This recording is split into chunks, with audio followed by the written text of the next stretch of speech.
So today we're talking about promoting positive image and body acceptance among teens. I'm Melissa Nishawala. I'm the clinical director of our feeding and eating disorder program here at the Child Study Center at Hassenfeld Children's Hospital at NYU Langone. And we're going to go ahead and get started. I have an outline here just so you know what we're talking about today. And we're going to be talking about myths and facts about eating disorders to get started, and then launch right into body and self-image, positive coping strategies, challenging the thin ideal, challenging negative media stereotypes, and being a positive role model amongst other kids. So starting out with some myths and facts about eating disorders, probably you've seen some of these before. And the first and foremost, that eating disorders are a lifestyle choice. Of course, they are not. They're serious, complex mental illnesses and require treatment. Many media portrayals are making it look like eating disorders occur predominantly in white women from privileged backgrounds. It reminds me of a long, long time ago in 1995 when I saw a woman who self-described as a Black woman who told me she was mortified to come in and talk about what was going on with her, and it was because she was binging and purging on a daily basis and really couldn't stop herself and was so miserable that she had to ask for help. And when I asked her if she had support, what her family thought about this, she looked at me very dead serious and just said, "Do you think my family knows about this?" She didn't feel like she could talk to anybody, not even a friend. She felt very alone. Fortunately, we were able to work together and she improved, but it was a really, really lonely journey for her, and I wish that that would never happen to anybody, that they feel like they have a community and can talk to people. So eating disorders occur in everybody, all races, ethnicities, religions, genders, sexual preferences, sizes, and socioeconomic groups. Many media portrayals focus on anorexia as well. Many people probably don't know that bulimia is more common than anorexia, so is binge eating disorder is more common. And then the most common is now called OSFED, and what does that mean? It's DSM-5 is our diagnostic manual, and oftentimes people have very seriously disordered eating that's impairing their functioning, and it doesn't quite fit into one of these other categories. It used to be called eating disorder, not otherwise specified. So 30 million Americans have eating disorders. That's a lot of people. 10 million of those, a third, are male. One thing to be thinking about as we're thinking about all of these is what do you do about eating disorders? And I'd like to highlight that a big risk for eating disorders, or an entry point, is dieting. And so most people at some point in their lives go on a diet. Many of them don't develop eating disorders, but it's a risk factor, and I just wanted to highlight that there's ample evidence to show that diets don't actually work. Most people who go on a diet gain the weight back within 1 to 5 years, and in fact, they gain more weight than they had started. So we want to think about what do you do instead of dieting. I'm reminded of a young student who told me that, you know, she started down the road of anorexia when she started on a diet, and she wished that someone could have given her an alternative, like if she had been supervised on a diet. I set her on the detective work of finding out if diets worked, and she had to come to me a few months later after all the research and say they don't. She couldn't actually pick a diet that she thought would have been a good idea for her. So it's important to think of what could she have been offered, and I think she could have been offered to work with someone who helped her with intuitive eating. You know, working with a nutritionist who would help her understand, you know, being able to stop when you're full or even when you're just not hungry anymore. Pick foods that fit with the kinds of food that you're really hungry for. And so that's like a whole process and pathway that's kind of beyond the scope of this talk, but is another important topic. So body image, what is it? It's a part of your self-image. So what you perceive and believe about yourself.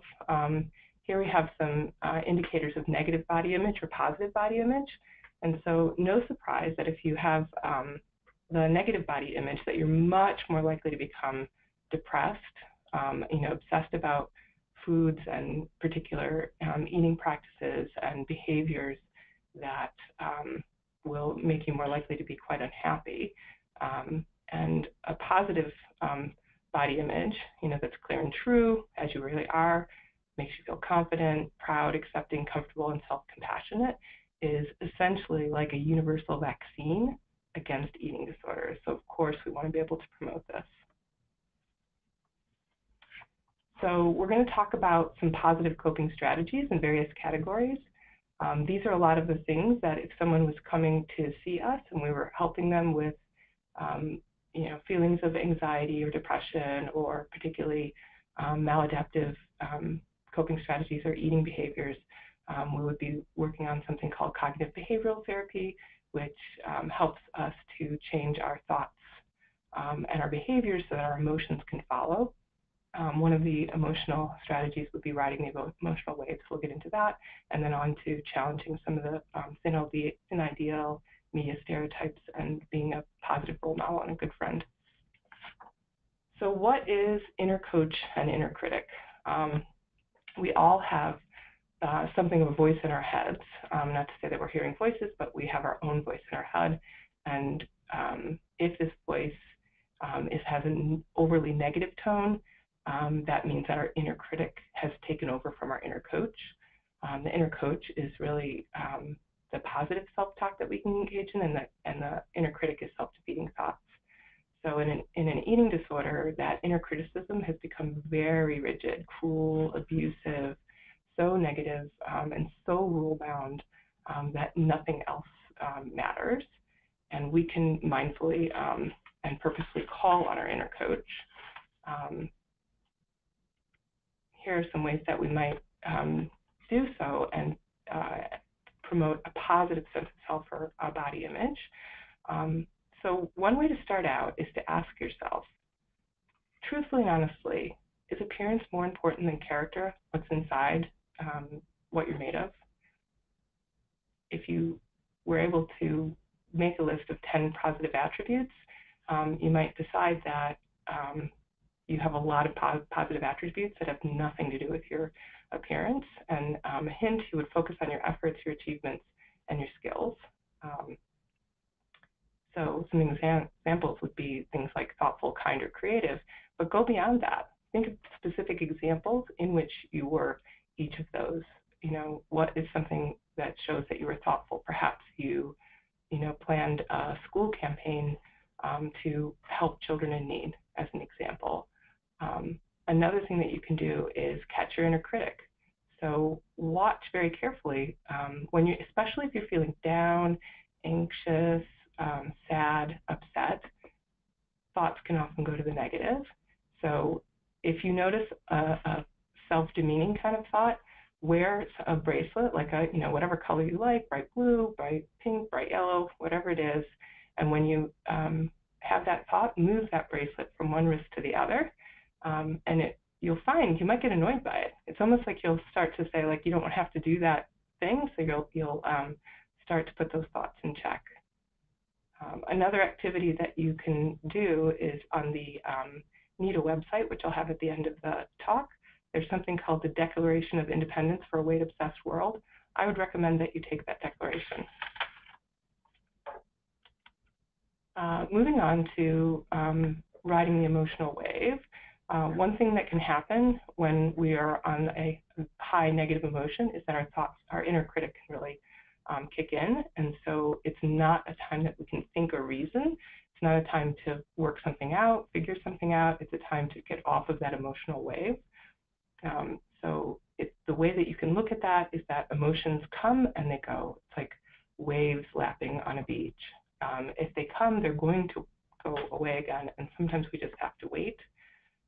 So it's a good idea to think about the idea that that emotion, as strong as it is and as bad as it feels, is going to be gone, and there's ways that we can help calm ourselves down.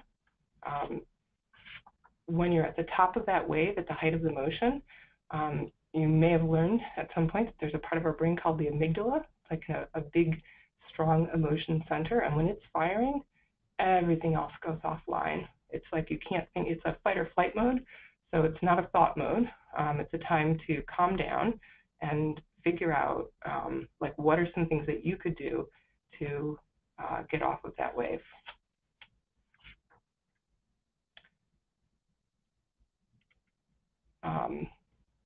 So this is, the idea that we're climbing the wave. Intensity of emotions are increasing. The sooner that you can get off of the wave, the more successful that you will be. So looking at those very first signs can be really helpful. Once you're aware that those emotions have climbed, this is the time that you want to think about, have a go-to list. It may even be a good idea to, in your phone, have a list of things that you know you can do when you are on that wave. Because remember, amygdala is shutting down your thought. You're not going to be able to think of the list. Keep the list somewhere really handy so you can get to it. Could have a lot of things on it. Could be that you're going to take a hot bath or a shower, get a massage, put on lotion, use cold compresses, sit in your comfiest pajamas in your comfiest chair. Do anything that is active and fun that you like to do. Play a game with a friend, something that's soothing and helpful. So only when you're off of the wave is the time for you to start to think of solutions. So there was something that made you very, very upset. And what was that thing? So this is the time that you can talk with other people. You can, say you were upset with a parent, with a friend, think about what it is. Like, what were the setting events that happened that made you very angry, very upset, anxious? Talk it through, and this is the time that you can learn from it, figure out a different approach in the future, and put that into action.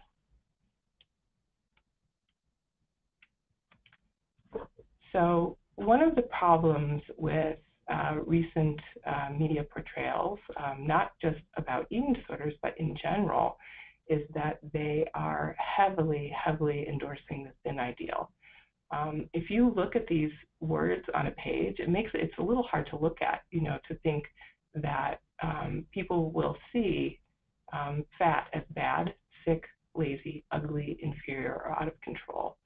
When you put it all down on paper like that, it really is striking and somewhat upsetting. And the opposite is that thin, by definition, if this is fat, that thin is good, healthy, productive, beautiful, superior, in control. So it's important to be able to ask yourself, is this true? What is the evidence for this? It's something that, images and stories and movies tell us and weave into our psyche and our brain, and needs to be challenged very actively in order to get rid of that thin ideal.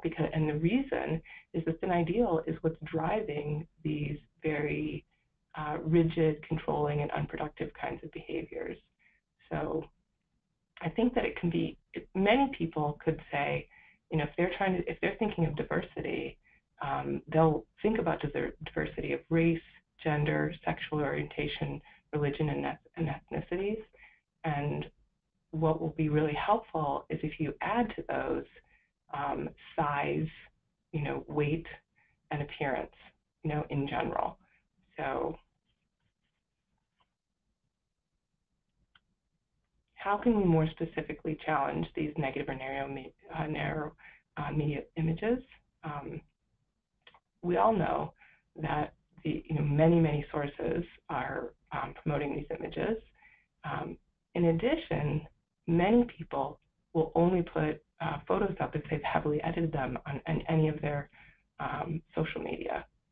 So if you would like to become more adept at managing this, you have to be a critical viewer of media images. So choosing to filter the images and messages in your own mind means that if you think that an image is inappropriately skewed towards an ideal, that in your own mind you will label it as such, and even say it out loud. Tell your friends, talk about it in class, talk about it with your parents, your siblings. In your day-to-day life, you can decide to stop judging others based on their weight and shape. It's something that happens all the time. Think of how many times that a day you hear anyone engaged in what we would call fat talk. And this could be as simple as someone comes and has lost a little bit of weight, and what is one of the first things that person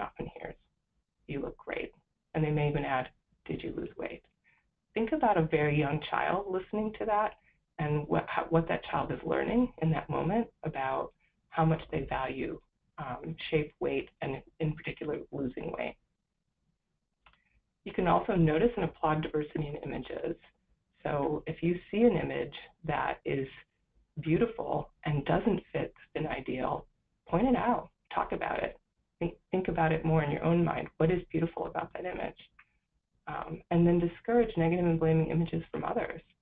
So people often stay silent.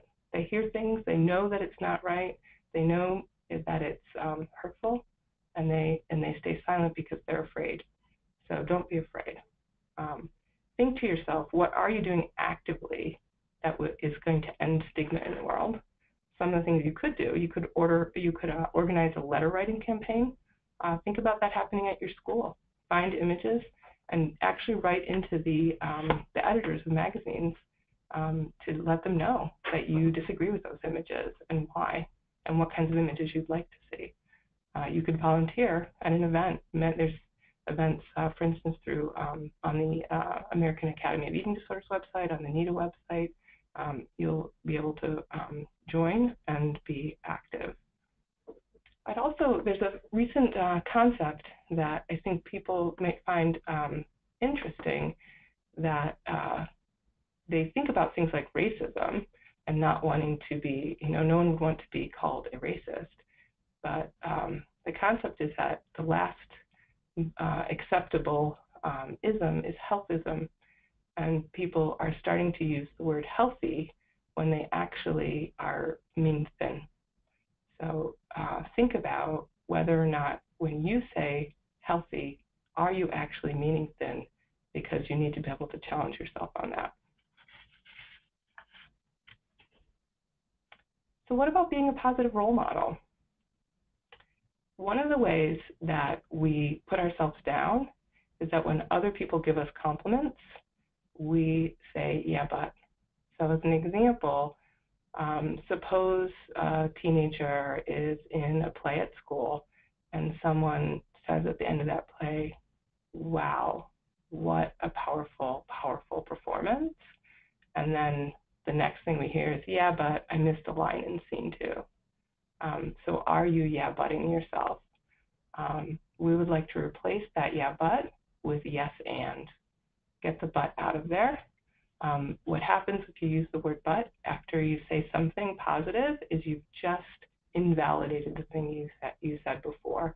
So think about this when you're talking to other people as well.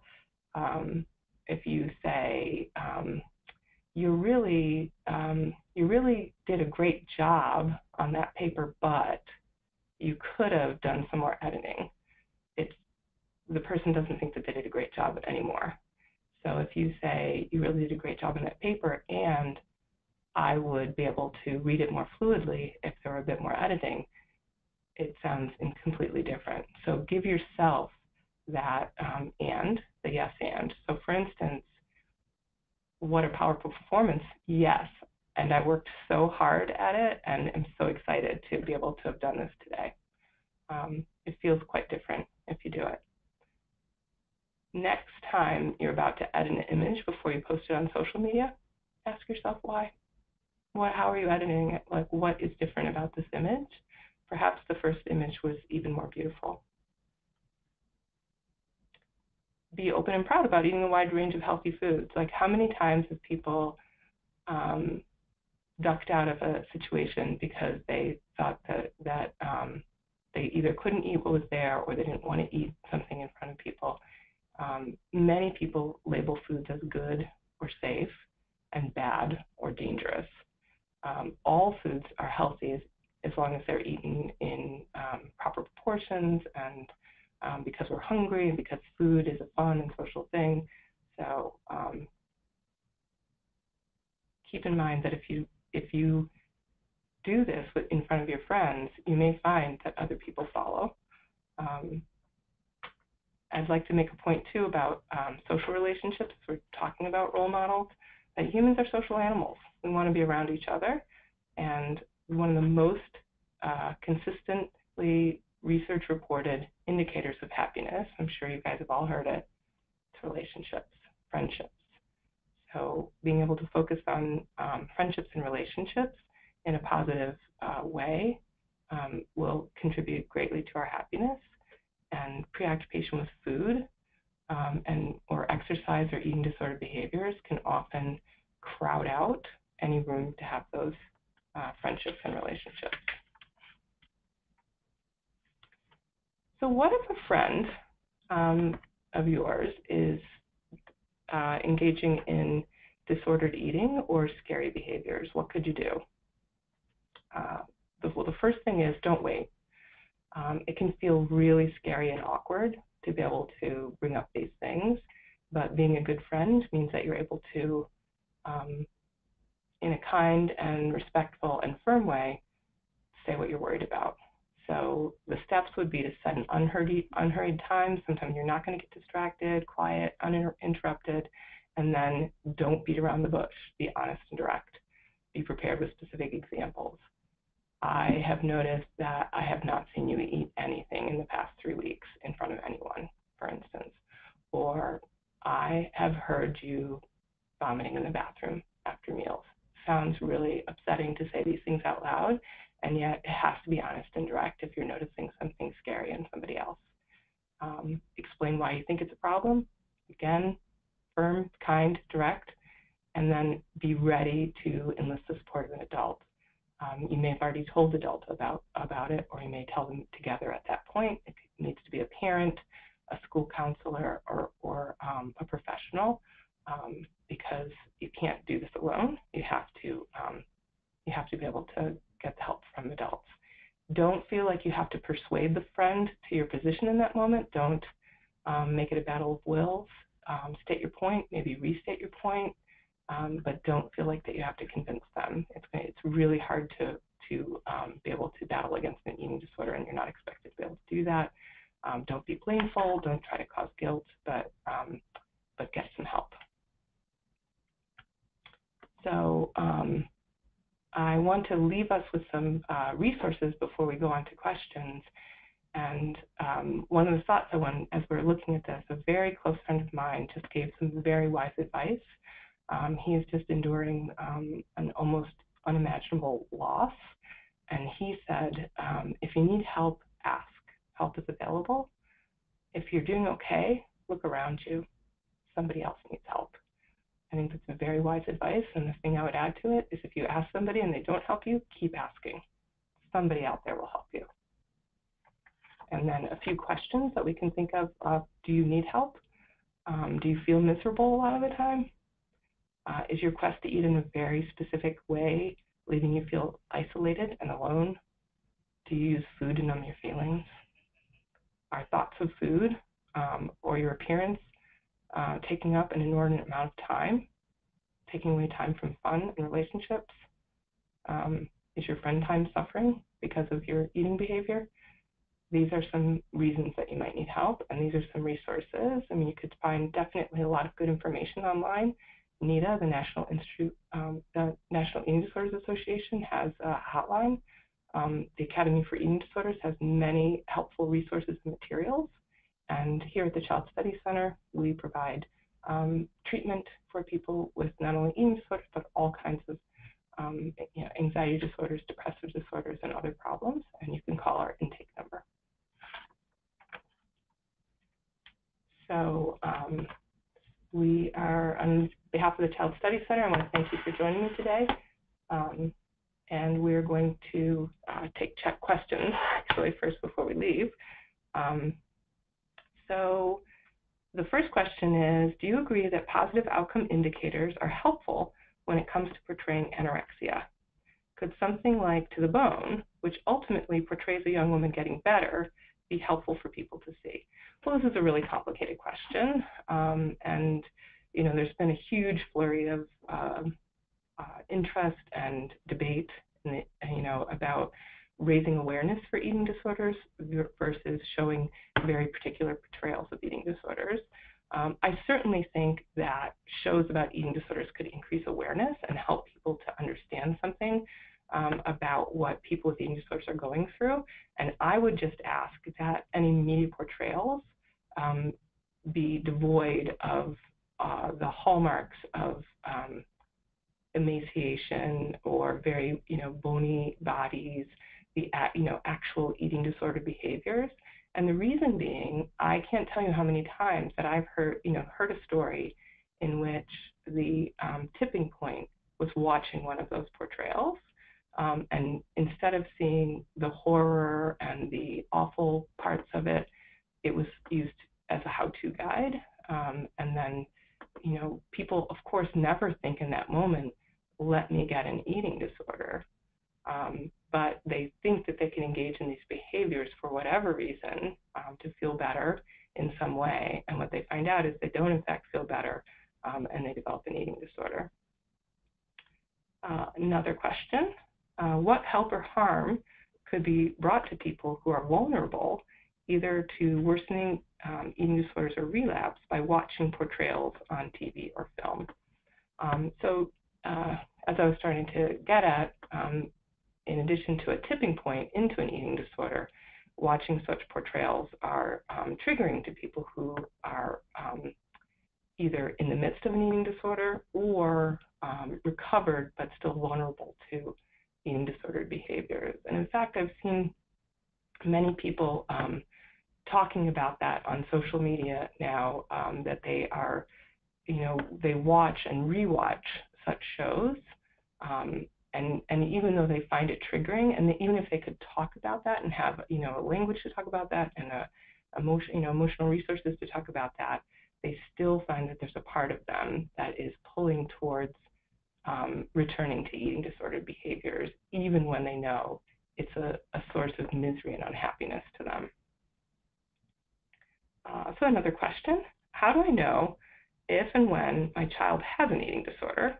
How should I start the conversation with him or her?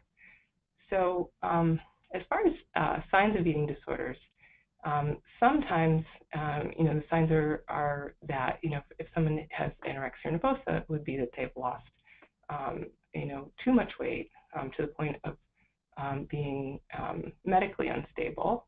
When you've lost too much weight, you'll start to, develop a fine downy hair over the body called lanugo. Many people, though, with eating disorders have not lost weight like that. They may have binge eating. There's a tremendous amount of shame and isolation associated with that, so they will often be trying to hide those behaviors. But parents can be, if they see that their child is going into the bathroom quite frequently after meals, discreetly step in. Do you notice the smell of vomit? If you do, your child really has a problem and needs help. I've met with another question, can you fully recover from an eating disorder? So in a word, absolutely. Is it difficult? It is. You need help. You need professional help in order to do so most often. And the path can be short if we catch the eating disorder in the beginning, much easier to get treatment and to get well. And for anorexia, if you look at long-term studies, about a third of people can fully recover. A third have some sort of intermediate state, and up to a third end up with a chronic course of anorexia. Those numbers are pretty similar, actually, for bulimia nervosa as well. For binge eating disorder, again, this is I wanted to make a distinction between binge eating disorder and obesity. Some people think that these are, obesity is an eating disorder, but what they don't realize is that only a small percentage of people with obesity actually have binge eating. And in fact, most people with obesity are eating the same or perhaps just a bit more than people without obesity. So that's not a sign of an eating disorder. Another question, how do I have a conversation if I think my child is eating too much? So this is another tough one. I'd like to kind of bring parents back to the division of labor in the food rules for very young children. And those food rules are that parents decide what, when, and where, and children decide whether and how much.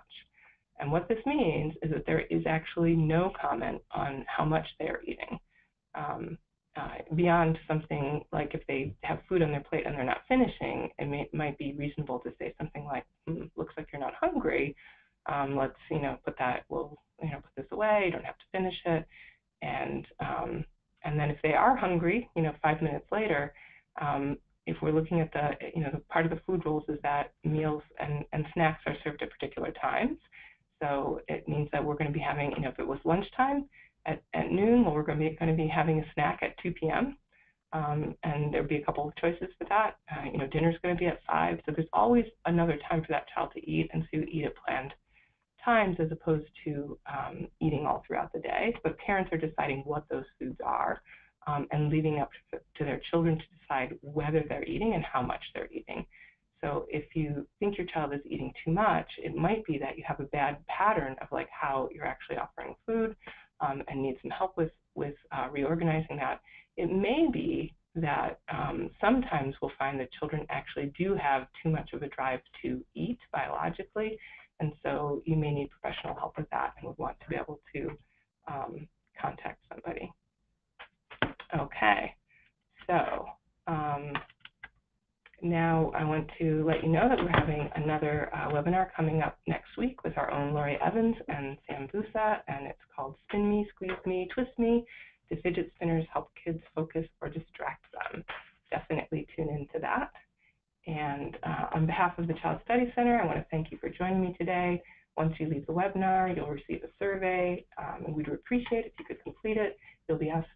You'll also receive a follow-up email within a day or two with a link to a recording of today's presentation. Please join us for our next webinar.